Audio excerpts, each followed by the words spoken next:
Olá, estamos aqui em mais um Conectadas hoje, num cenário diferente, num grande evento no mês internacional das mulheres. Eu, Paula Moraes, junto com a minha companheira Cris Falcão, trazendo aqui esse grande evento. Cris, muito bom estarmos juntas novamente. Começar a temporada 2025 conectadas. Conectadas, sempre conectadas, e com elas, duas grandes mulheres incríveis também que fazem parte deste painel com a gente, a Magali Leite, CEO da Espaço Laser, e a Jandaracy Araújo, que é presidente do Instituto Conselheira 101. Muito obrigada pela presença de vocês, muito bem-vindas. Eu que agradeço o convite. É muito importante a gente estar aqui compartilhando e conversando um pouquinho dos nossos projetos, das nossas ideias, do que a gente pode fazer para um mundo melhor para nós mulheres. Com toda certeza. Magali, muito obrigada. Obrigada, Paula. Obrigada, Cris. É um privilégio estar aqui, ainda mais com minha amiga de tantos palcos, a Janda.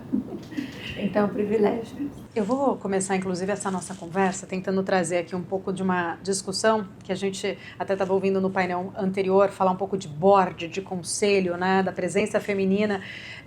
Acredito muito, né, que nos últimos anos a gente viu grandes avanços na presença feminina em cargos de lideranças, em conselhos, mas entender um pouco da leitura de vocês principalmente, quais foram estes avanços que vocês destacariam e o quanto a gente ainda precisa, né, avançar para ter um percentual maior dentro dos conselhos. Eu vou começar justamente com a Janda, que tem um Instituto Conselheira, que tem justamente esse objetivo, né, Janda? Eu queria que você falasse um pouco sobre essas conquistas e o que você vê ainda para a gente percorrer nesse sentido. Bom, a gente tem duas perspectivas. Primeiro, realmente nós tivemos um avanço, né, da posição de mulheres em conselho. Mas não é um avanço que ainda reflete o ponto de inflexão para poder a gente não tratar mais desse assunto, que se torna uma normalidade. Então, quando a gente olha todos os dados e estatísticas, as últimas pesquisas, a gente avançou pouco ao longo do tempo. A gente vem falando dessa diversidade há mais de 10 anos, principalmente no board. O que a gente avançou, 3, 4, 5 pontos percentuais, é muito pouco quando a gente olha que estamos falando 52% da população brasileira e que sim estamos extremamente qualificadas, né? A gente viu no painel anterior exatamente isso, não é por ausência de qualificação. Quando a gente faz o recorte racial, aí a coisa fica um pouco mais complicada. Por quê? Porque, na verdade, a gente tem a quase não existência. A última pesquisa, estudo realizado pelo Instituto Ethos, traz que mulheres negras e indígenas, e aí eu preciso fazer esse recorte, a gente está falando de 1%. No entanto, eu estou falando de 28% da população. É a maioria da população, ponto. Mulheres negras, indígenas, e aí negras inteiras, pretas e pardas, é 28% da população. E elas não estão. E o Conselheira 101, ele nasceu exatamente dessa provocação. Quando vimos o anúncio de um programa de diversidade e vimos a foto de 60 mulheres e não tinha nenhuma mulher negra, a gente perguntou.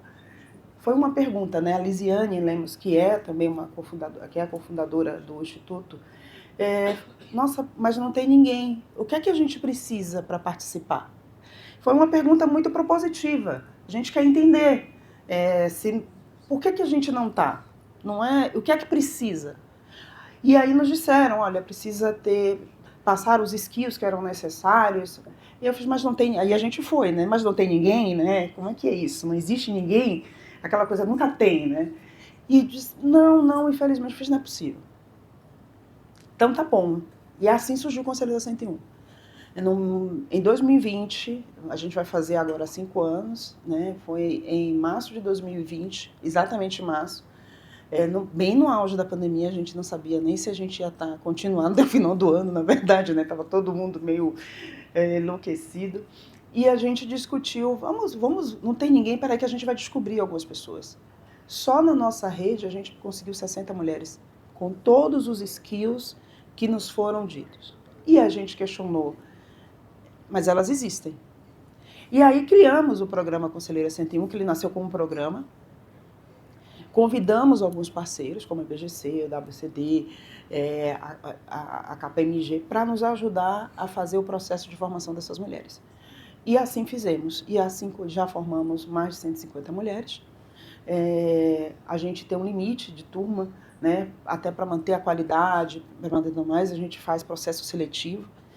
E a cada ano uma surpresa. Esse ano a gente abriu as inscrições, elas encerraram agora, e a gente vai subir no sarrafo, né? A gente teve inscrições de mais de 470 mulheres, entre mulheres negras e indígenas, todas com no mínimo pós-graduação. Então eu tenho dessas 470 inscritas, 40% delas têm mestrado. Então, o que será que faz com que essas mulheres não estejam nessa posição? Que skills é que falta? Qual a formação que falta?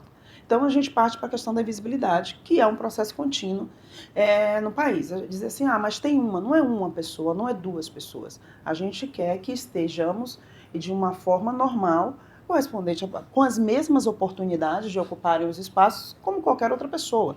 O que a gente não está falando é de preferência, a gente está falando de oportunidade. Que pelo menos essa pessoa tenha a possibilidade de participar de um processo seletivo, que pelo menos o currículo dela seja recebido até para um programa de diversidade. O que nos surpreende até hoje é que até nos programas de diversidade, para alto escalão, não existiam mulheres negras. Então, foi assim que surgiu o Conselheiro 101. A gente está muito feliz dos resultados. Com o avanço, a gente tem alguns indicadores muito bons, né? 45% delas, depois do processo de formação, conseguiram a posição em conselho, seja de administração, consultivo ou deliberativo, ou tiveram promoção. E no ano passado, nós levamos uma primeira turma de mulheres negras e indígenas para fazer uma formação em governança internacional. Então, elas estão high qualificadas. Então, isso que a gente comemora, né? Não é por ausência de qualificação que elas não estão. Magali, queria um pouco da tua leitura também, né? O que você acredita ali que ainda são essas barreiras estruturais para que a gente consiga superar e avançar mais nos boards? Acho que a gente vive um país que ele é marcado pelas maiorias subrepresentadas. Essa é a situação da mulher negra, das mulheres de maneira geral, tanto nos conselhos quanto nas empresas. A nossa jornada, ela precisa ter essa agenda como rotina, a gente precisa dessa disciplina. Tem que ser parte do nosso objetivo mudar isso, mas com muita seriedade, com muita intencionalidade. Eu vivo uma certa dicotomia. A Espaço Laser é listada em bolsa. De 350, 400 empresas listadas em bolsa, só 5 têm CEOs, mulheres. Acabamos de perder uma, éramos 6. Éramos 6, né? A gente comemora quando entra alguém e fica muito triste quando uma mulher sai, porque só a gente sabe a luta que foi chegar até lá. E nenhuma delas é negra, né? Então, é muito difícil. Eu acho que o avanço ele é muito pequeno ainda. Por outro lado, da minha dicotomia, eu trabalho numa empresa de 6.000 colaboradores, onde 95% dos colaboradores são mulheres. Uma boa parte delas mulheres, mães solteiras, chefes de família, que estão trabalhando ali no varejo no final de semana, uma vida difícil, dura, e a gente tem inúmeros programas sociais que permitam que elas sejam capacitadas para ter vontade de escalar, de ascender profissionalmente e para resolver os problemas sociais da mulher brasileira. Porque a mulher brasileira que precisa trabalhar, que muitas vezes está lá porque ela precisa do plano de saúde para os filhos. A gente tem uma gama de mulheres com filhos com algum tipo de problema de saúde muito grande. Então, a gente precisa ter esse olhar e entender que a entrega dela também é diferenciada e respeitar isso. Porque se metade das mulheres que está aí no processo de liderança é mulher, a outra metade é filho de uma mulher. Então o papel nosso é muito grande nesse contexto, mas a gente acredita que tem uma pauta constante que está sendo levada em consideração em fóruns muito relevantes e que a gente precisa também continuar incentivando com que isso seja um assunto que não pode ser colocado de lado. Cris. Queria dividir com vocês até uma experiência pessoal. Às vezes a gente tem esse desafio e temos que ampliar esse número, mudar esse cenário, mas eu vejo até por nós. Então, aqui, Jandaraci foi fruto de uma aproximação de uma mulher especial para a gente, que é a Ana Fontes. A Ana veio pela Rachel Maia, que a gente tem a Fernanda, da Conta Black, que também foi... Isso foi crescendo, essa rede. Então, hoje de manhã, conversando com o Carlos Prado, que nos apoia aqui hoje, inclusive, ele fez um comentário que é uma sobe e puxa a outra, que isso é algo que a gente vem falando bastante, mas não é só o sobe e puxa a outra. Eu acho que parece pequeno, mas essas apresentações, essas conexões, que toda oportunidade que tem, como você chegou aqui, certamente vai trazer outra mulher, e a gente cumpre muito esse papel também. Algumas mulheres que estão aqui ocupam cadeiras de conselhos que foram indicadas por nós. Como nós temos uma isenção, nós temos uma relação boa e próxima com as pessoas. Quando uma empresa nos pede uma indicação, a gente tem bem o olhar de perfil de mulher que pode funcionar melhor numa empresa familiar, perfil de uma mulher que pode funcionar melhor numa empresa global, com mais acionistas, listada em bolsa. Então, acho que aqui cabe também cada uma de nós pensar um pouquinho na nossa rede e como que nós podemos nos ajudar e lembrar, né, de uma, apresentar a outra, Sheila também, que é uma pessoa muito querida aqui por nós, da Maqueda. Então aqui a gente tem diversas pessoas que vieram fruto de uma conexão com alguém. Então aqui lança um desafio para cada uma de nós cumprir um pouco esse papel também e ajudar a Jandaraci a ampliar esse papel que ela tem feito também, porque tem pessoas brilhantes que às vezes não estão no radar, né? E independente do sexo ou da questão da cor e tudo mais, às vezes a gente pode não estar no radar, eu posso não estar no radar de alguém interessante, que alguém de vocês pode dizer, olha, o trabalho dela é bacana. Evelyn é uma pessoa que sempre faz esse papel e por isso a gente tem aqui um grupo do Piauí que a gente está muito feliz de receber. Então, fica o desafio aqui. Acho muito bom esse ponto que você traz, Cris, até porque a Cris, ela respira networking, né? Ela ensina muito a gente a fazer isso de uma forma muito singela e muitas vezes a gente vê pessoas falando de networking, mas apenas com alguns interesses e a conexão não casa tão bem quanto quando a gente vê, quando faz isso de uma forma mais singela e genuína. E já puxando esse gancho do networking, inclusive, o Jandaraci puxando aqui para o Instituto, a gente sabe que tem aí esse papel justamente também dessa conexão, né? É uma plataforma ali que fortalece a liderança feminina, mas traz também essa oportunidade maior de conexão. Entender um pouco, né, para você compartilhar aqui com a gente o impacto de fato desse networking no crescimento profissional das mulheres. Adorei a proposta, Cris, porque na verdade é uma das coisas que a gente faz de forma ativa. Primeiro, a networking, a gente parece uma coisa comum, habitual, mas é muito difícil das pessoas fazerem. As mulheres, principalmente. Na verdade, a gente aprendeu a fazer, né? Ainda não faz igual os homens fazem, reconheço isso. Mas a gente foi aprendendo a fazer networking de uma forma, do nosso jeitinho. Espontânea, né? Do nosso jeito. E uma das coisas que o Instituto faz é exatamente promover esse networking. Todas nós, e eu vou passar depois, a gente tem um book estruturado de todas as aluminais, falando principalmente das principais qualificações dela. Onde você clica, vai ver o LinkedIn dessas profissionais, então a gente recomenda. E a gente está sempre aberto, a gente não faz hunting, mas a gente recomenda. Inclusive para as empresas de headhunter, às vezes nos procuram e falam, olha, a gente queria alguém de tecnologia. A gente tem lá 15 pessoas de tecnologia, ou mais, e a gente direciona, e eles avaliam, né? Na verdade, a nossa recomendação, olha, passou pelo processo, fez formação, porque a gente faz a formação dentro do Instituto, após elas fazem uma formação dentro do IBGC, que é gratuita, então elas passam por isso. Então, o nosso mote é formação e o fomento de networking. Promovemos encontros, promovemos jantares, essa é a forma que a gente encontrou. E fazer a apresentação, a recomendação. E o nosso próximo passo é trazer o processo de sponsorships.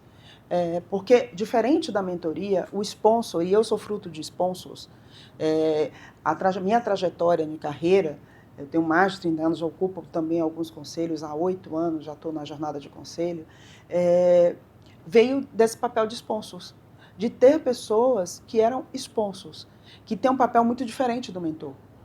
a quem você vai acompanhar e acompanhar a carreira, como você, inclusive, corrige na sua jornada de carreira, porque, né, o papel do sponsor também é de, olha, talvez esse não seja o melhor caminho, vamos por aqui, ajusta o discurso, muda a fala. Então, tem um papel do sponsor que é muito importante para quem está nessa jornada. E, para mim, particularmente, foi fundamental na minha trajetória. Eu sempre falo isso, procuro ressaltar esse papel. E a gente pode exercer esse papel por outras pessoas, né? A minha história conta exatamente sobre o papel de sponsorships. Hoje eu recebi uma mensagem, antes de vir para cá, de um grande sponsor, que promoveu eu estar em São Paulo. Né? Eu vim transferida na época, também trabalhei no Pão de Açúcar. Então, a gente tem essas pessoas que fizeram esse papel de sponsors ao longo da carreira e permite a gente alavancar. Então, acho que a gente tem trabalhado muito nesse caminho. Magali, queria que você compartilhasse também a sua visão sobre o networking, né, e principalmente com essa ascensão, né, até mesmo de termos mais mulheres em boards. Você falou ali, você realmente uma das pouquíssimas mulheres frente a uma empresa listada na Bolsa de Valores, que é algo muito importante e relevante, né, no nosso mercado. Queria que você compartilhasse um pouco da sua opinião sobre isso.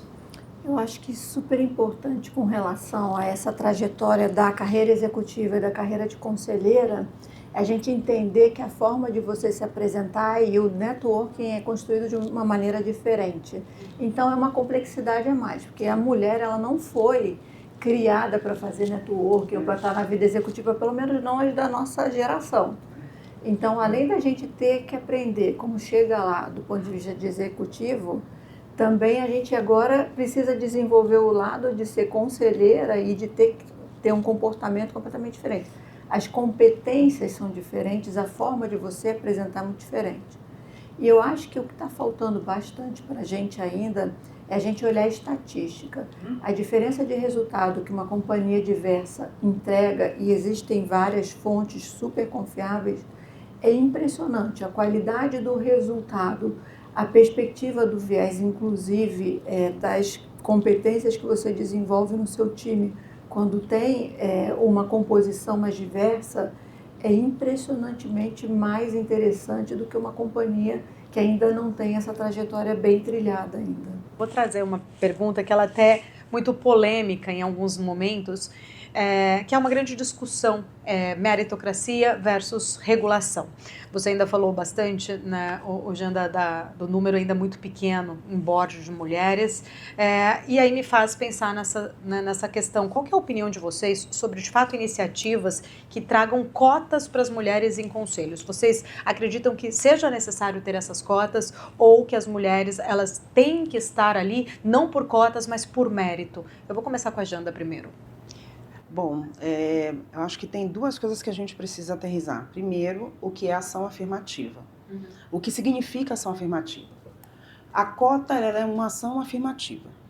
Recentemente eu discuti com a deputada Tabata Amaral a Lei 12.46 de 21, que está tramitando. Ela já foi aprovada no CCJ, já passou pelo Senado, já passou pelo Congresso, e ela está tramitando muito bem para o Senado, que é uma legislação voltada para a empresa pública e mista, da importância disso.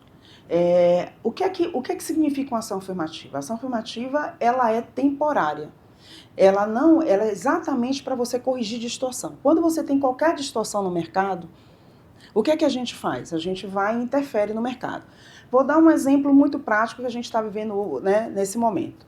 Temos lá qual é a medida corretiva quando o mercado está descompensado e eu preciso corrigir, por exemplo, esse de inflação. Eu vou e atuo no mercado. Quando eu estou com uma situação em que o dólar está muito alto, está descontrolado, eu tenho uma medida corretiva. Eu vou lá e atuo no mercado. Estrategicamente, atuação no mercado. A gente fala de intervenção no mercado. O que a gente está falando com a política de cotas é quando eu tenho uma grande distorção, comprovada estatisticamente, porque os números estão aí, eu preciso fazer uma atuação para corrigir. É a lei de cotas ou uma política de ação afirmativa, que não deve ser perpétua. Ela tem que existir durante um período para a gente corrigir ou minimizar essa distorção para depois entrar no processo normal. eu não consigo falar, e aí vamos discutir conceito de mérito, né? Dito que é cota e politicação afirmativa, vamos para mérito. É uma grande distorção. É uma grande distorção quando a gente fala que, naturalmente, principalmente no Brasil, temos grandes desigualdades, né? Quando a gente traz os dados, por exemplo, dos direitos civis das mulheres brasileiras, meus caros e minhas caras, é um vexame, né? Vamos dizer assim. Vamos trazer o histórico dos nossos direitos. Em 74, direito a cartão de crédito. 74, a ter conta sem o marido. Há apenas 1 ano e meio atrás, direito a fazer uma ligadura de trompas sem assinatura de um homem que fosse o primo, né? Não precisava nem ser o marido. Arrumava um homem para poder assinar para você fazer uma ligadura de trompas. A gente precisava fazer isso. Quando a gente pensa em todos os direitos, e tem vários, né? A questão da lei do divórcio, é tudo muito recente. Aqui, muitas de nós, é tão recente que é mais nova do que algumas de nós. Alguns direitos que nós adquirimos é tão recente que é mais nova. Eu aqui, uma mulher, eu gosto de falar, 52 anos. É super importante pontuar, porque quando a gente olha no tempo, e eu nasci num país que, à época, não era considerado democrático. A gente tá olhando para essa linha do tempo dos direitos, eu acho que começa por aí. Vamos olhar de que lugar a gente está falando. Eu não posso me comparar com países que têm um outro histórico diferente, que têm uma trajetória, uma cultura e uma formação populacional totalmente diferente da nossa. Então, toda vez que a gente parar para discutir políticas de ação afirmativa, seja cota para mulheres, para pessoas negras, para pessoas indígenas, vamos entender historicamente do que a gente está falando. Então, quando eu falo, por exemplo, e é importante pontuar, mas, poxa, a lei de cotas de educação, ela tem 12 anos, fez 13 anos agora, 14 anos, 12 a 13 anos. Aumentou 70% o número na graduação, mas eu tenho uma grande população que se formou, né, uma boa parcela que se formou antes da lei de cotas. Ok, onde essas pessoas estão? Elas não tiveram mérito? Elas não se formaram por cotas. O que é que faltou para elas? Outro ponto, idioma. Sempre me questionam, mas olha, a questão do idioma, o idioma, e assim, eu só tenho 5% da população brasileira. 5%. Como eu vou falar de mérito para 5% da população? Eu vou propagando desigualdade. Então, a gente precisa falar de mérito se a gente estivesse falando de um país como o Canadá, de um país como Noruega. A gente pode discutir mérito. A gente pode discutir mérito na Dinamarca, que tem uma série de políticas de ação afirmativa. Ainda tomei Gorog, eu recém voltei do Canadá, a gente foi para discutir políticas públicas. É um convite para fazer um trabalho, eu sou mestranda aqui na AGV, e a gente foi participar de um processo de políticas públicas no Canadá, discutir políticas públicas. Sabe qual foi a minha surpresa? O tamanho dos problemas dele, fiz, gente, é menor do que a Coab o problema, tamanho da população que ele está falando que é menor do que a Coab, mas o quanto a gente estava servindo de referência em algumas políticas públicas para a construção de políticas públicas lá. Então, a gente precisa começar a olhar de que lugar a gente está falando e o que é que significa mérito. Num país que, dos seus 525 anos, em torno de 400 foi escravocrata. Um país em que as mulheres sequer tinham direito de propriedade à terra.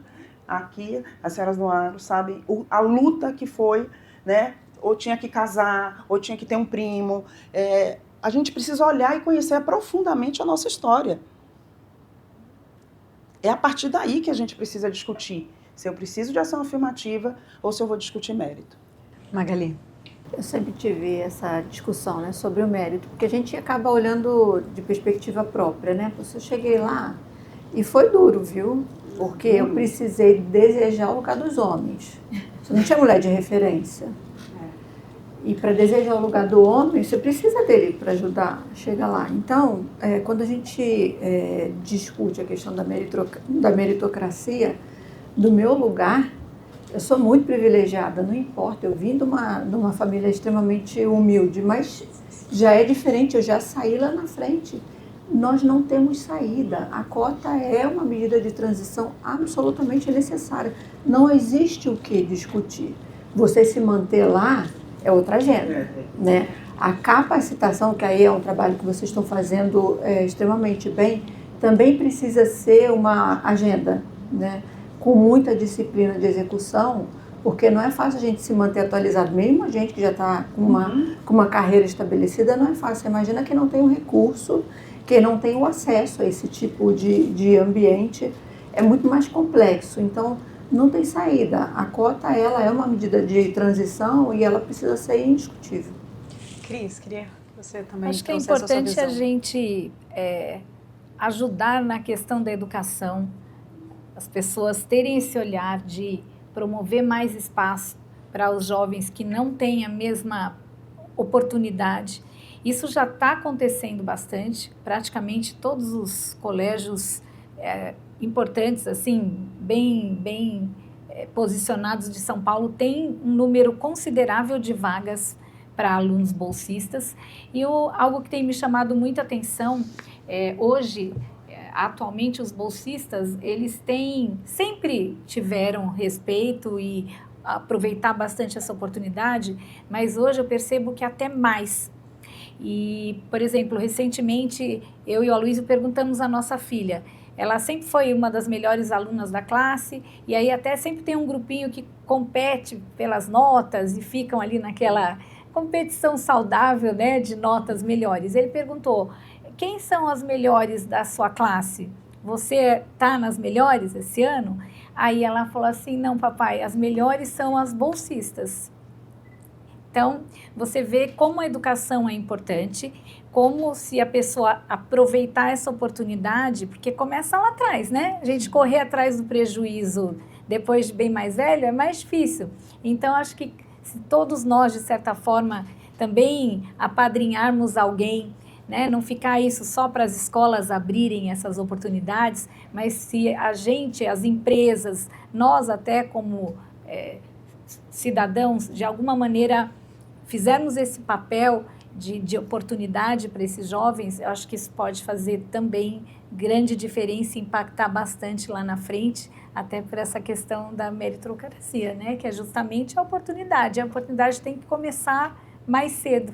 Aqui a gente tem a filha da Jandaracia aqui com a gente, ela com certeza vai ter menos dificuldades que você teve e está desde cedo tendo a oportunidade, a inspiração, vendo dentro de casa mesmo, né, o seu trabalho, e é por isso que eu também gosto muito de trazer minha filha para desde cedo começar a vivenciar e ver que muitas vezes a gente acha algo corriqueiro e não é, né, as oportunidades que você tem, às vezes para a gente é tão comum e para determinadas pessoas, às vezes 10 minutos, meia hora de uma conversa pode mudar a vida dela. É uma liderança inspiradora, né, para os nossos próprios filhos e demonstrando isso na prática, no dia a dia, né? Exatamente. Não tem como a gente falar de liderança de mulher à frente de grandes cargos de empresas sem falar, de fato, na liderança e no equilíbrio, né, de vários nossos papéis. Acho que isso a gente vai absorvendo e vai fazendo, né, o papel de mãe, de executiva, de esposa, de filha, seja ele, né, qual o outro papel que a gente também temos inúmeros outros. Eu quero começar com esse gancho, inclusive, Magali, entender um pouquinho da tua leitura, como liderar grandes equipes. A gente sabe que isso exige muitas habilidades, né? E a gente tem aí diversas dessas habilidades. Quais valores que você acredita ser aí muito essenciais, que você considera ser essenciais para trazer essa liderança inspiradora até para eu falo nossos filhos, porque eu também lidero, né, algumas equipes, porque eu falo que dentro do nosso ambiente de trabalho tem muita gente jovem chegando e parece como filhos também, né? A gente trata ali, acho que muito nesse sentido de ensinar, mas de cobrar, como a gente faz também com os nossos filhos dentro de casa. Olha, a gente está vivendo uma realidade nas empresas hoje de uma composição geracional também muito diversa.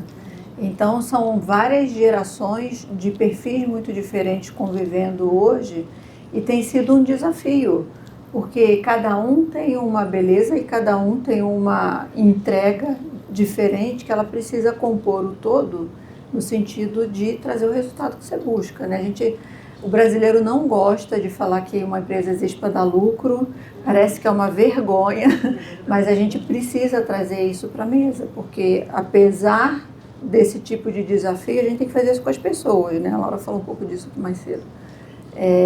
Fazer junto com as pessoas, entregar o resultado, gerar valor para o negócio, numa situação de diversidade geracional tão grande como a gente tem vivido, tem sido um desafio de gestão.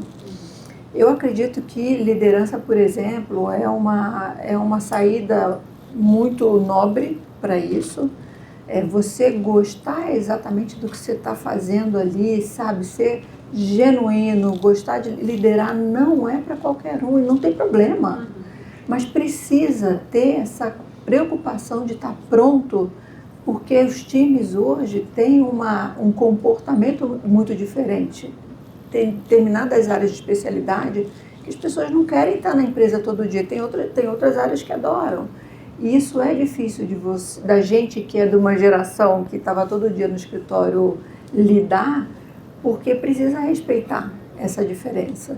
E eu acho que filho hoje está bem desafiador de criar, porque eles estão vivendo uma transição de tecnologia e de exposição à informação que era muito diferente do que a gente tinha. Então, de novo, o exemplo é fundamental, mas a gente precisa contar também com uma rede de apoio. A escola precisa estar dentro dessa agenda de uma forma muito integrada com o que a gente faz em casa, porque eles também estão tendo que lidar com uma geração que está vindo aí muito mais questionadora, tem muito mais informação, mas que, por outro lado, recebeu as coisas mais fáceis, porque são nossos filhos. E muitas vezes a gente também não sabe lidar com isso. É difícil você colocar limites. Então, eu acho que é um desafio que está sendo definido aqui para a gente. E, no final das contas, quando a gente pensa em criação de filho, você só sabe se vai dar certo lá na frente. Porque muita coisa que a gente faz ali na educação, você não tem um resultado imediato. Você só vai ver que os valores que você foi fomentando funcionaram quando ele está mais velho. Então, assim, o exemplo que você dá é o que realmente fica para o filho. Não adianta eu falar, eu tenho que mostrar que eu faço. Não adianta eu falar que o trabalho duro muitas vezes te coloca em determinadas situações de sucesso, se o teu filho não está vendo você se comportar dessa forma, né? Então, eu acredito muito nisso e eu acho que, em termos de empresa, a gente está bem dentro dessa agenda e muito feliz com os resultados que a gente está alcançando. Ô, Janda, acho que a Magali traz um ponto muito importante nessa discussão, que é esse grande desafio que nós estamos vendo hoje no mercado de trabalho, que é esse choque, talvez, das gerações, né? E tem uma grande discussão, muitas vezes, e a gente vê que, desde que o mundo é mundo, né? Várias gerações passaram por isso, e eu acho que, talvez, nessa fase de transição que a gente vê muitas discussões, mas o mais importante é entender e participar também deste processo para trazer essas gerações ali unidas com o mesmo objetivo, como você muito bem colocou, Magali. Não tem problema, o objetivo das empresas é, de fato, trazer lucro, gerar mais emprego, gerar bem-estar para os colaboradores. Como que você vê esse trabalho, justamente, de trazer essa conexão das gerações que têm ali propósitos diferentes, muitas vezes? Bom, a questão geracional hoje, eu acho que é um dos maiores desafios para a liderança, para qualquer liderança. E aí eu vou trazer um outro exemplo de uma experiência que a gente teve quando a gente fala de empresas e futuro do trabalho. Ano passado, eu participei de uma formação em Kellogg com várias nacionalidades. Tinham pessoas da Índia, da China, australiano, e a gente foi discutir exatamente sobre o futuro do trabalho, né? Como vai ser liderar essa geração que efetivamente ela valoriza outras coisas. Ela não valoriza, por exemplo, o que a nossa geração valorizava, ter um carro ou ter propriedade. Eles não valorizam isso, eles valorizam a experiência da vida. E vou te falar qual foi a minha surpresa. Todos os líderes na Índia, até na China, né, que o pessoal fala que o pessoal tem essa, vamos dizer, essa leitura, esse viés de dizer que eles são mais alcoólicos. Não. Todos os grandes líderes hoje, a grande discussão é quem vai nos substituir, quem vai ocupar, porque eles não querem também serem líderes. Não e eles falam, o quê? Vou ocupar essa... É isso aí que você... É isso? Ser líder é isso aí? Não, muito obrigada. Eu estou bem aqui, estou passando a vez, eu vou trabalhar, eu vou ser um influencer, eu vou fazer qualquer outra coisa, eu vou ganhar porque eu tenho uma casa, porque essa geração aqui trabalhou para poder ele ter uma casa, né? Eu vou fazer uma outra coisa e vou viver, eu quero poder ir surfar, eu quero poder 2 vezes por ano viajar e passar 10, 15 dias fora, eu não quero. É isso aí, trabalhar até 10 horas da noite, responder e-mail, não quero. Ter que falar com o texto, não tenho paciência. Então, assim, foi uma grande discussão e a gente continua discutindo isso em qualquer lugar do mundo, é exatamente quem vai ser a liderança do futuro. Porque nós não vamos ficar aqui eternamente, obviamente, né? Vamos um momento, né? Depende, quem né, vai nos Janda? substituir? Se bem Porque que a previdência não vai rolar, então não, você vai não vai trabalhar rolar, muito. não vai. Mas aí a gente tem um outro ponto, a questão da inteligência artificial, né? A tecnologia substituindo uma série de dinâmicas e atividades, inclusive de funções que eram funções de introdução no mercado de trabalho. Então, a gente tem aqui uma grande discussão primeiro, como as famílias estão lidando com isso dentro das suas casas. Porque tem esse papel, né, de formação na escola e também o papel familiar. Eu acho que a gente não pode desprezar isso nesse momento. E o outro ponto é como a gente, nas empresas, está se preparando como líderes para lidar com o avanço da tecnologia e com essa questão geracional. Porque os anseios são totalmente diferentes do que eram as outras gerações. Acho que, pegando um pouquinho da fala da Janda aqui, acho que essa turma jovem, essas novas gerações, têm um interesse muito grande pelo empreendedorismo, né? Em diversas áreas. Então, aqui a gente teria papo para muitas horas, mas não temos hoje. Mas acho que a gente poderia fechar esse último bloco e encerrar com um pouco desse olhar e trazer um pouco do empreendedorismo para esse nosso debate. Eu queria convidar o Eduardo Costa, que é o CEO da Lingerie, para entrar com a gente aqui nesse papo e encerrar falando um pouco desse empreendedorismo, que eu acho que é algo que está muito no radar das novas gerações. A maioria, eles não tem tanto o desejo de ser executivo de uma companhia ou até mesmo ser o CEO, mas eles têm um desejo muito grande de empreender. Muitos deles vêm de famílias que poderiam facilmente se encaixar no negócio familiar, mas não, eles estão com outro olhar para outros setores, estão empreendendo em outros setores completamente distintos da família. E acho que a gente tem aí, o empreendedorismo é uma válvula muito impulsionadora da nossa economia, e acho que o Brasil é um dos países que mais tem esse potencial de empreendedorismo e de modificar histórias. Então, Eduardo, agora eu passo para você. Obrigado, Cris. Obrigado, Paula, também pelo convite. Janda, Magali, parabéns pela trajetória de vocês. Pois é, eu tenho o privilégio, o conforto de ter visto o crescimento das gerações nas empresas. Eu já estou no mercado de trabalho há mais de 40 anos e boa parte dessa trajetória eu também tive em ambientes femininos, né? Como agora estou liderando uma empresa praticamente do ambiente feminino, mas trabalhei em várias outras empresas de cosméticos e de alimentos e tudo mais. Então, você vê claramente essa transformação da sociedade, você vê dentro das organizações, você vê essa questão que nós estávamos falando agora da inclusão, do feminino, e vê muito também das novas gerações agora com outros anseios, com outras formas de trabalhar, o que eu quero, o que eu não quero, né? Então, esse é realmente, como a Janda falou, talvez um dos principais pontos que nós temos hoje de desafio de liderança, né? Eu, pessoalmente, tenho 2 filhos, 2 filhas, um filho e uma filha, e ambos falam em empreendedorismo, né? Se formaram, carreira e tudo mais, mas falam, olha, isso aqui é transitório para mim, eu vou abrir o meu negócio e tudo isso. Dentro desse contexto, o que eu tenho visto é que a gente teve muito progresso numa agenda de inclusão de 20 anos para cá. A gente viu muita coisa acontecendo de 20 anos para cá, e isso está muito relacionado ao zeitgeist, ao espírito da época, que mostrava uma agenda de que, olha, vamos correr com algumas coisas nesse sentido. E nos últimos tempos que a gente tem visto no campo político-social, polarização e tudo mais, é que uma agenda talvez um pouco mais conservadora está tomando corpo. E nas empresas você vê muita coisa, tipo empresas que tinham ali os seus comitês de inclusão, que tinham ali uma agenda, começa a falar, olha, essa é uma agenda, a famosa agenda woke, que já não me interessa mais tanto.